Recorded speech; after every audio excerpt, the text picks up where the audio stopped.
Never heard of him. See, me and Boots in the same way.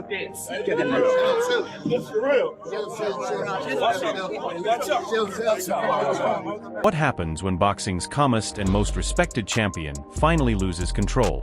The Las Vegas airport, a place where thousands of people pass through every single day, suddenly turned into a scene of chaos as Terence "Bud" Crawford reportedly threw a punch at rising star Jaron "Boots" Ennis in a shocking confrontation that sent shockwaves through the entire boxing world.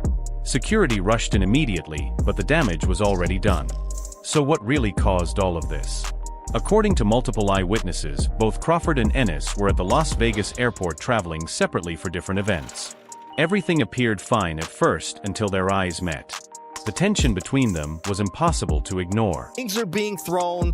There's no room for this in the sport. There's no room for Davis brothers to be in the building tonight. The police escorted them out. You saw. Witnesses say Boots was the one who approached first, looking to exchange words and possibly test Crawford's patience. But this time the usually composed champion did not hold back. The two traded words, voices got louder, and before security could step in, Crawford threw a punch. Boots did not go down, but the crowd went absolutely wild. Security rushed in and separated them as people around them captured everything on their phones. Within minutes, the footage was spread all over the internet. But this was not some random outburst. This moment had been building for years. To truly understand why Terence Crawford threw that punch, you have to understand where he stands in his career right now. After taking apart Errol Spence Jr. and then humbling Canelo Alvarez, a man many believed could not be beaten, Crawford did not just win fights. He locked in his status as the best boxer alive.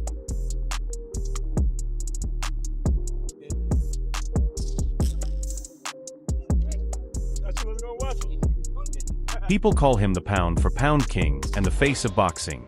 But when you are sitting at the very top, everyone is coming after your crown. And that is exactly where Jaron "Boots" Ennis enters the picture. Terence Crawford is the best fighter on the planet. Pound for pound, he's that dude. In this four-belt era, he is now the undisputed world champion. 3 times over. 140 pounds, 147, now 168 pounds. Claiming all the belts. You don't see people doing that very often. Going up against a guy who was perceived as being bigger and stronger, Crawford was strong. Crawford was strong enough to fend him off, strong enough to make him respect his own power. He used his jab, he used his distance. He had poise in the ring, he wasn't rattled. He backed up and moved when necessary and kept us different. He exchanged enough to gain respect when necessary. It was a brilliant, brilliant, masterful fight on Terence Crawford. Everything about Boots reminds people of Bud, and that is exactly the problem. Crawford cannot stand that comparison. He has never liked being measured against anyone, especially not a fighter who is still working his way up. The fight that everybody wants to see. Yeah. I want to do it. Do you respect him as, like, when he's like, I got a couple fights left, I'm at the end, I'm only trying to get mega fights, so... I understand it, but don't lie or kept to the net and make it seem like I had the opportunity to fight you and I didn't. I never did. You know what I'm saying? And then that one time that I did, we said they called, and we said we never heard nothing else back about it. So right. I mean, I respect it though. I mean, get your money. You know what I'm saying? Do your thing. But don't be... Boots Ennis is not just another young contender. He is fast, explosive, sharp defensively, and can fight from both stances just like Crawford. Orthodox or southpaw, it does not matter. He is dangerous either way. His ring intelligence is years ahead of where most fighters his age would be. And that is why for the past 2 years pros, legends, commentators, and promoters have all been saying the same thing. Boots is the next Crawford. Who they are cancel out each other as far as height. You know, they both switch hitters, left, and everything. All of that cancels out each other. So they are literally the same people pretty much. The only difference is Crawford done been in the big stage against big fighters so many times. And also with age, he didn't beat up his body, so his age is actually good. He got the grown man strength. He not just grown man strength, but he built on top of that. Like, look at him at 135. He was a little scrawny dude. He wasn't a big dude. Now look at him. He ripped up everything. He's strong. So I feel like he got everything, all the experience, all the knowledge. So I gotta go with Crawford. Everything about Boots reminds people of Bud, but that's exactly the problem. Crawford can't stand the comparison. He's never liked being measured against anyone, especially not a fighter who's still climbing the ranks. Yeah. You know, as much as a lot of people, you know, say we have similarities and, you know, we switch a lot and we fight a lot, he's not me, you know, and I'm not him, so, yeah. Tim had said comparison that like he's like a Chrysler 300 and you're like a Bentley. Yeah, like once again, like he's not me. You know, he's trying to get to where I'm at. You know, he's where he at, I'm where I'm at. You know, he got a long way to go.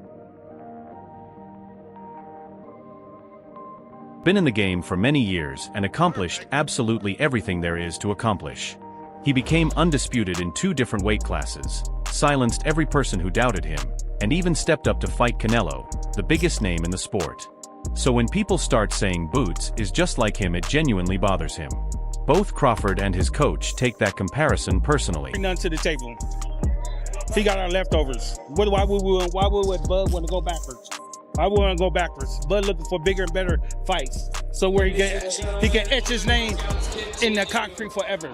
I don't know, because I really don't look at none of the welterweights since we did clear the division out. Now here's where things get interesting. Everyone's been calling for Crawford versus Boots, fans, fighters, even promoters.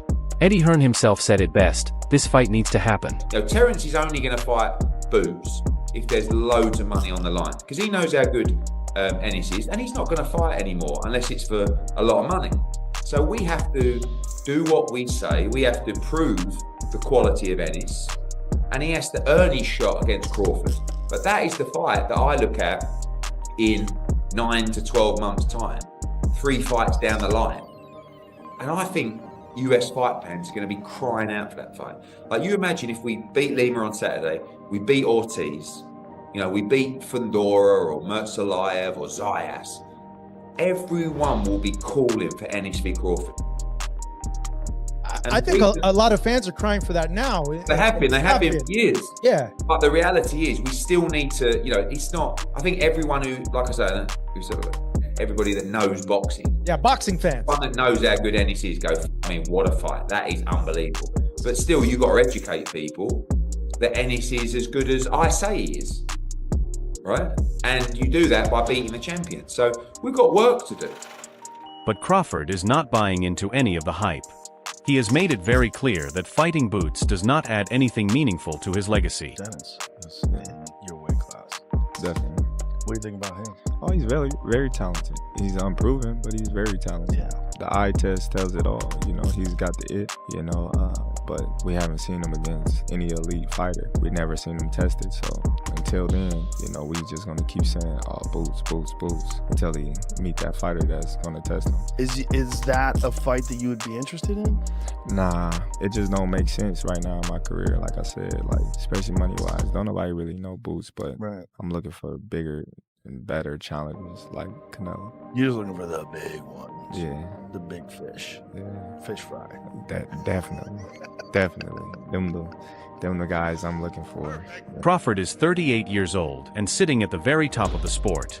Boots is 27, still climbing, still proving himself to the world. If Crawford fights Boots and wins, people will simply say he only beat a younger fighter still on his way up. But if he loses, then everything he has built over the past decade, the titles, the dominance, the legacy, suddenly gets put into question. From Crawford's point of view, there is no real upside to taking this fight. He is the man everyone is chasing. And that is exactly why he cannot stand the whole Boots is coming for him narrative that keeps following him around. Would you consider going back down to 154 and face Jaron Ennis, the guy who prepared Canelo Alvarez for this fight? Nope. I ain't going down 154. What makes this even more interesting is that Crawford has seen this exact story play out before. Before he fought Errol Spence Jr. and before he faced Canelo Alvarez, plenty of fighters avoided him completely.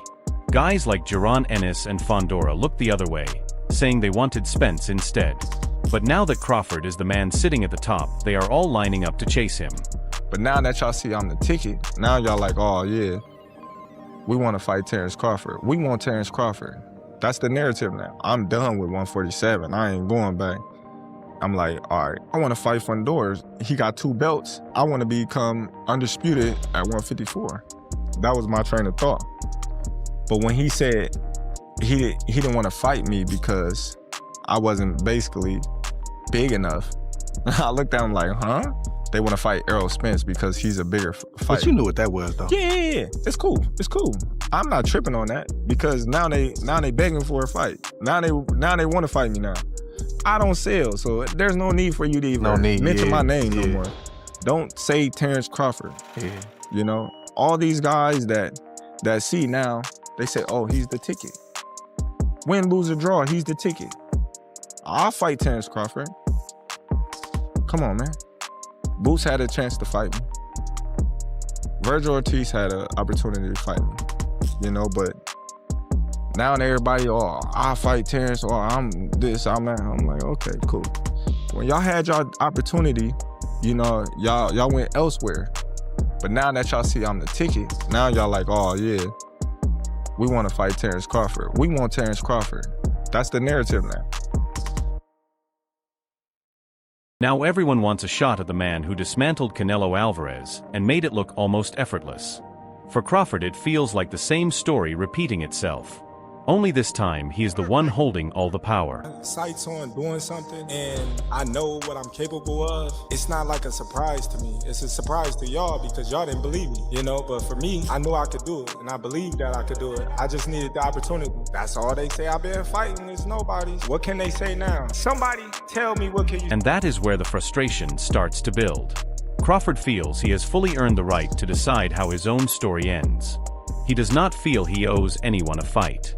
Yet all he keeps hearing from fans and the media is the same name over and over. Boots. Boots. Boots. Right now. I think Crawford should fight him right now if he's ever going to fight him. If he wants to, if Crawford has it in his mind to fight Boots, you might as well do it now. What did Floyd Mayweather do with Canelo Alvarez? Now Canelo was already an enormous draw, and that's the difference. But he didn't wait till he got super old, and Canelo entered his prime. He got him right then. But are we talking business right now? Because if you're Boots, right? And I guess the thing for Canelo is, Floyd made some good money there. Canelo had a nice following. Is there a super big following for Boots outside of just the boxing world? That's what Max is saying. The market is not that big. I know, but what I'm saying is like, so the money was like, if I'm Crawford, would I jump out there and fight? Because Boots ain't no easy fight. Is the risk worth the reward? You know what I'm saying? The answer right now is no. I think Boots is probably a little bit bigger than we're giving him credit for commercially, especially after this performance. And I think if you fight Crawford, it would rise to a level. After Crawford's win over Canelo on Netflix, I think people do want to see this fight. Is it a mega fight? Maybe not, but I do think it's a very commercially... So when Crawford ran into Boots at the airport and Boots pushed the wrong button, that was it. All that bottled up frustration came out in one single punch. But from Jaron's perspective, the whole thing looks completely different. He has been waiting for this moment, watching legends like Crawford, Spence, and Canelo own the spotlight for years. Now he feels he is ready to claim his own piece of it. About the Crawford fight. I'm tired of answering questions about it. He already said millions of times that he not fighting me or looking my way, so I'm just tired of answering them questions, you know. And if a fight happened, it happened. You know, I wanted it to happen, but if not, yeah. And what better way to take the torch than by beating the very best in the world? Boots wants that crown, and he knows that if he defeats Terence Crawford, everything changes for him instantly. He becomes the new face of boxing overnight. What does he mean? He said world-class fighter. I guess he's trying to say if you're a world-class fighter. Sign a contract. Exactly, sign a contract. If he wanted to fight, he would have stayed at 47. He obviously said he wanted to move up and accomplish to be undisputed at 54 or something like that. So, yeah, he definitely did say that too. Exactly. Yeah. We ain't worried about, right now we ain't worried about Crawford. We're going to clean 147 now, then we're going to move to 154. If he there and he got a belt, we can... Let us not forget, this is not a fight where Boots is simply hoping for a miracle. Stylistically, it makes complete sense. Both men are switch hitters with elite timing, precision, and footwork. The only question left is who does it better. And that is exactly what every boxing fan around the world wants to find out. Crawford versus Boots is not just another fight. It is the battle that could shape the entire future of boxing. Will the young lion rise and take the throne?